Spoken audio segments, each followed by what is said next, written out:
वर्तमान काळ, भूतकाळ आणि भविष्यकाळ असे काळाचे 3 प्रकार आहेत आणि प्रत्येक काळाचे 4 उपप्रकार आहेत. Simple tense, continuous tense, perfect tense आणि परफेक्ट कंटिन्युअस टेन्स. हे सर्व आपण मागील व्हिडिओमध्ये बघितलं. आपण तो व्हिडिओ जर बघितला नसेल तर या व्हिडिओच्या डिस्क्रिप्शनमध्ये मी त्या व्हिडिओची लिंक दिलेली आहे. अगोदर तो व्हिडिओ बघून घ्यावा. या व्हिडिओमध्ये आपल्याला कंटिन्युअस टेन्स म्हणजे चालू काळ हा प्रकार बघायचा आहे. चला तर सुरू करूया. इझी लर्निंग कन्सेप्ट्स या चॅनलवर मी सुमेध शिरसाट आपणा सर्वांचे हार्दिक स्वागत करतो. प्रेझेंट टेन्स, पास्ट टेन्स आणि फ्युचर टेन्स या तिन्ही टेन्सचा दुसरा उपप्रकार म्हणजे कंटिन्युअस टेन्स हा उपप्रकार आपल्याला बघायचा आहे. सर्वप्रथम एक महत्त्वाचा भाग समजून घेऊया आणि तो म्हणजे टू बीची रूपे. आता बी हे एक क्रियापद आहे म्हणजे व्हर्ब आहे आणि त्याचा अर्थ होतो असणे. आणि या बीची प्रेझेंट टेन्स, पास्ट टेन्स आणि फ्युचर टेन्समध्ये वेगवेगळी रूपे आपल्याला पाहायला मिळतात. प्रेझेंट टेन्समध्ये एम, इज, आर, पास्ट टेन्समध्ये वाज, वेअर आणि फ्युचरमध्ये विल बी, शॅल बी अशी याची रूपे आपल्याला पाहायला मिळतात. पाहूया टू बीची प्रेझेंट टेन्समधील रूपे.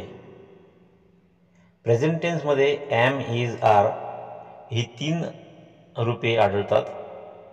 एम म्हणजे आहे, इज म्हणजे आहे आणि आर म्हणजे आहे किंवा आहेत.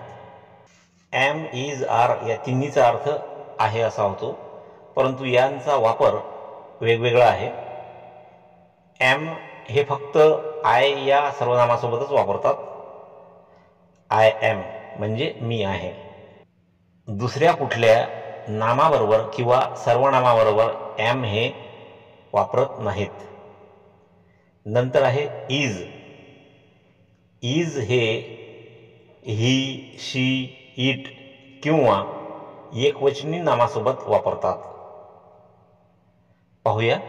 ही इज म्हणजे तो आहे, शी इज म्हणजे ती आहे, इट इज म्हणजे ते आहे आणि विजय इज म्हणजे विजय आहे.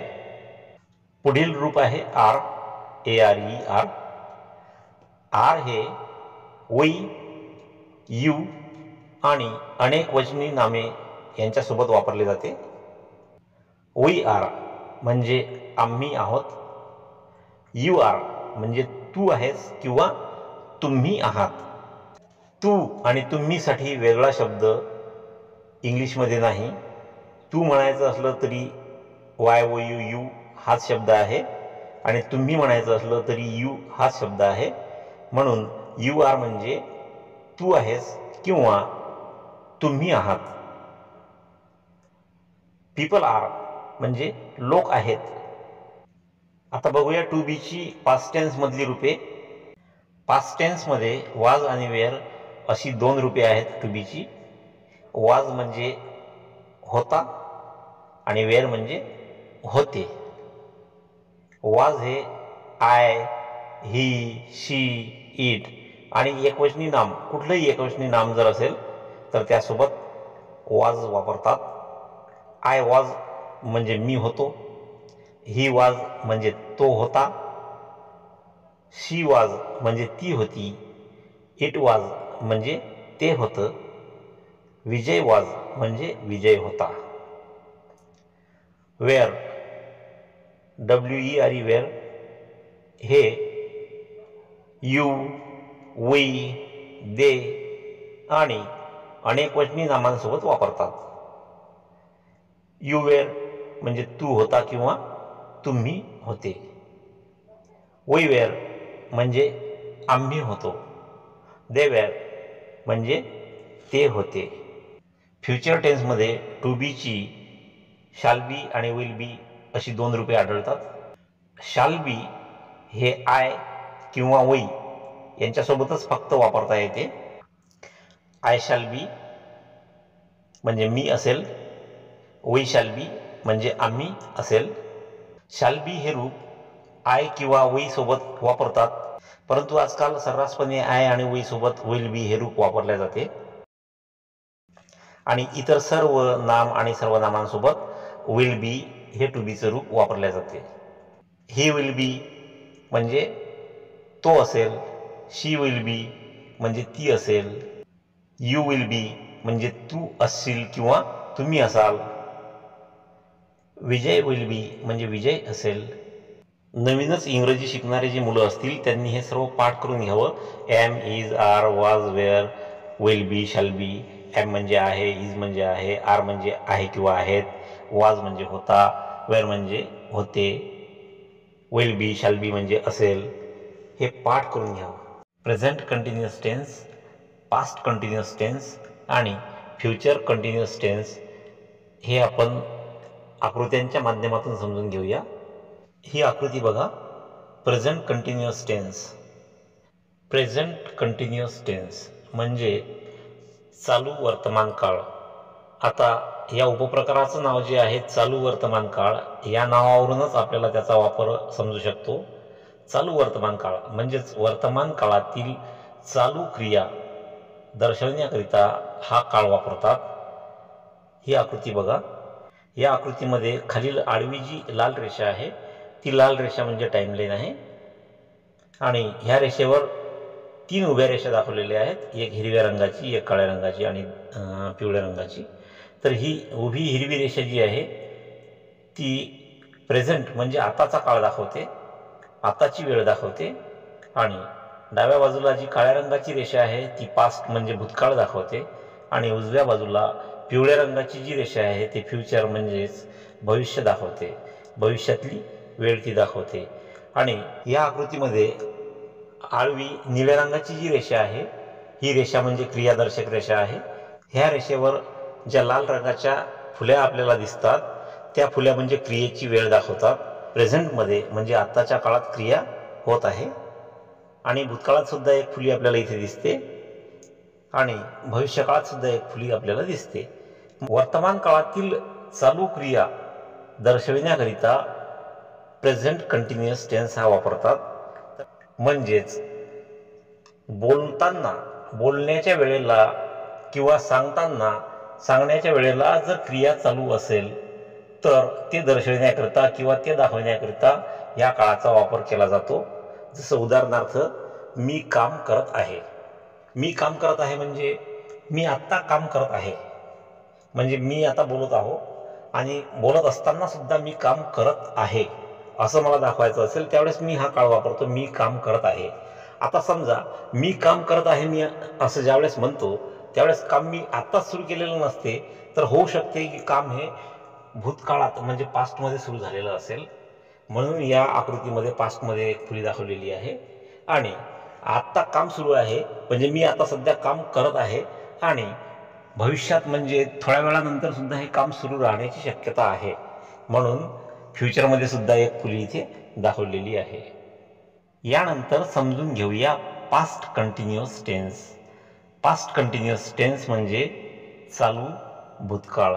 म्हणजेच भूतकाळात क्रिया चालू होती असे सांगायचे असेल तर हा काळाचा उपप्रकार वापरतात.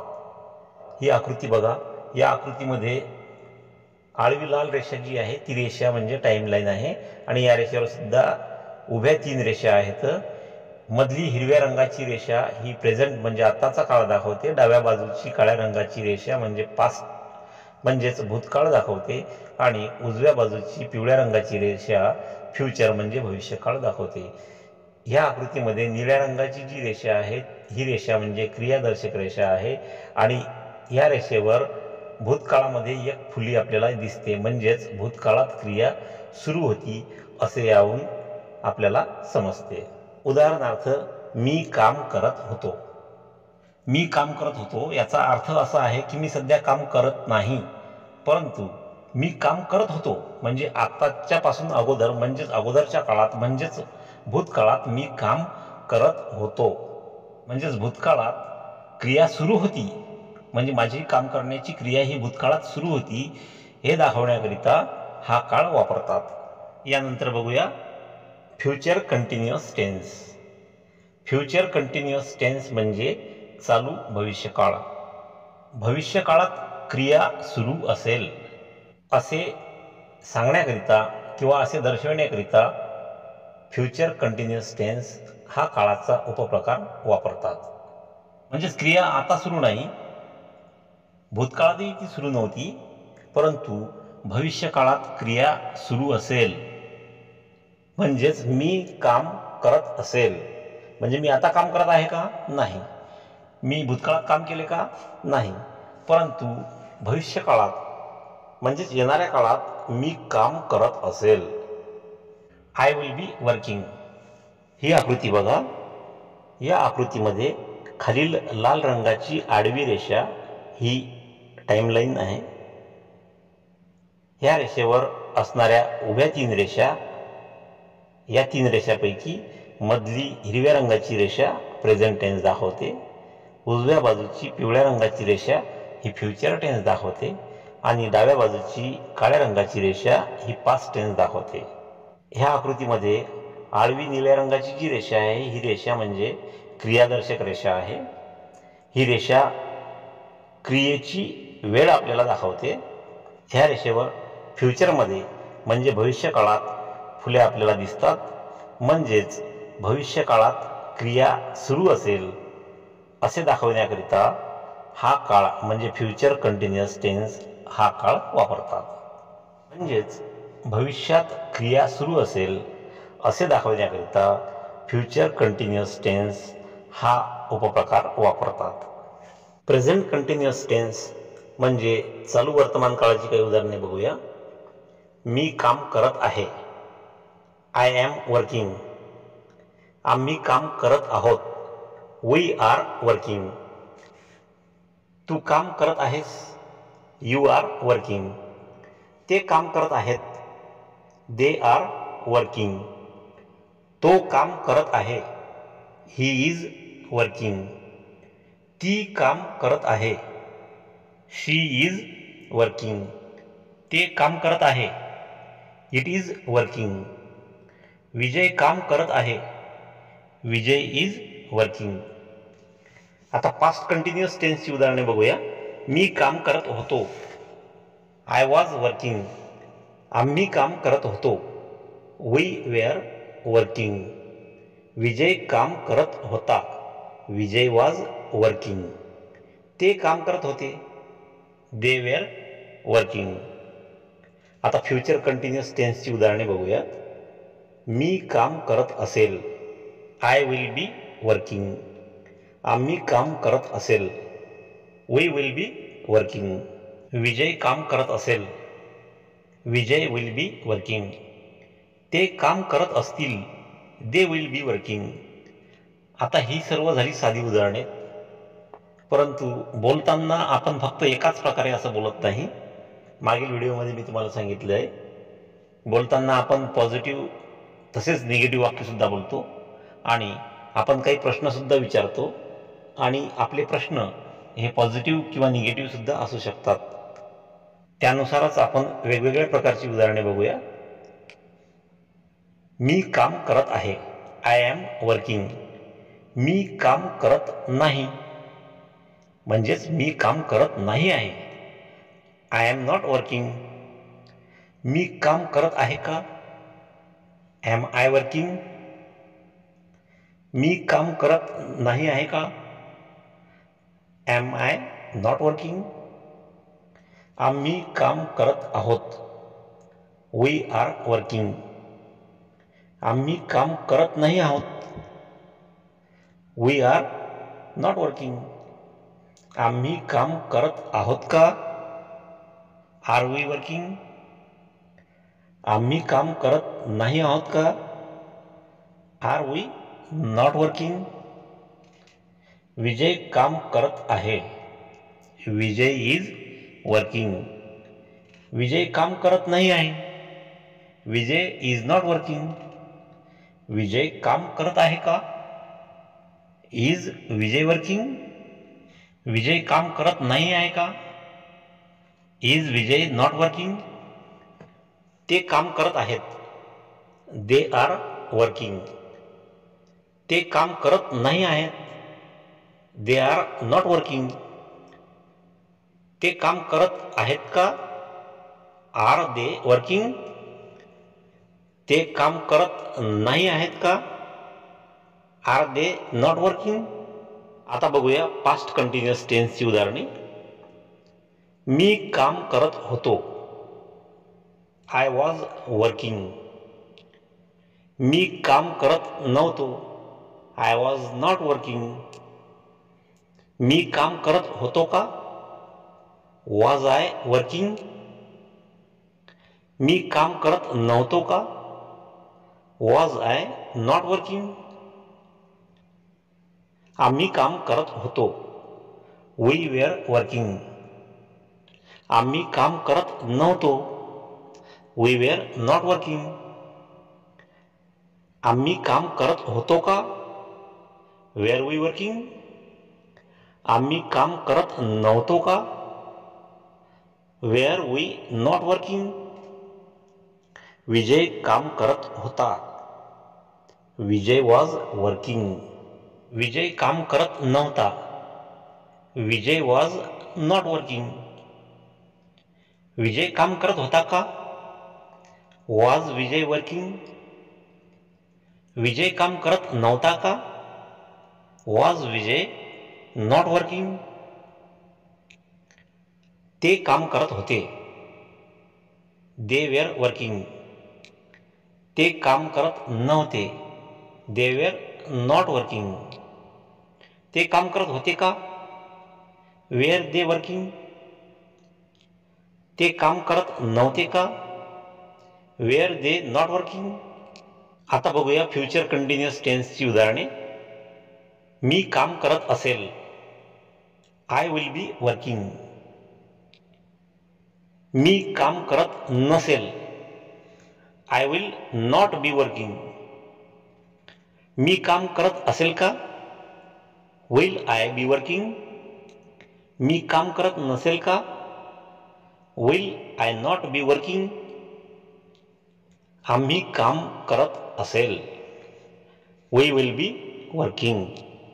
आम्ही काम करत नसेल. We will not be working. आम्ही काम करत असेल का? Will we be working? आम्ही काम करत नसेल का?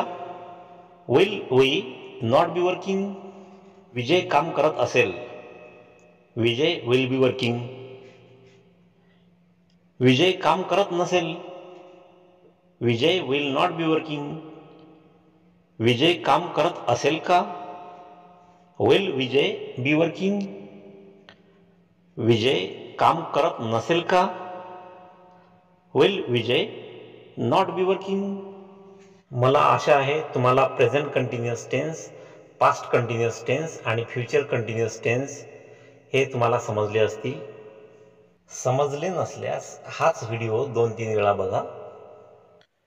हा व्हिडिओ तुम्हाला आवडला असल्यास कृपया या व्हिडिओला लाईक करा आणि हा व्हिडिओ आपल्या मित्रांमध्ये शेअर करा. तसेच तुमच्या कमेंटची सुद्धा मी वाट बघतोय.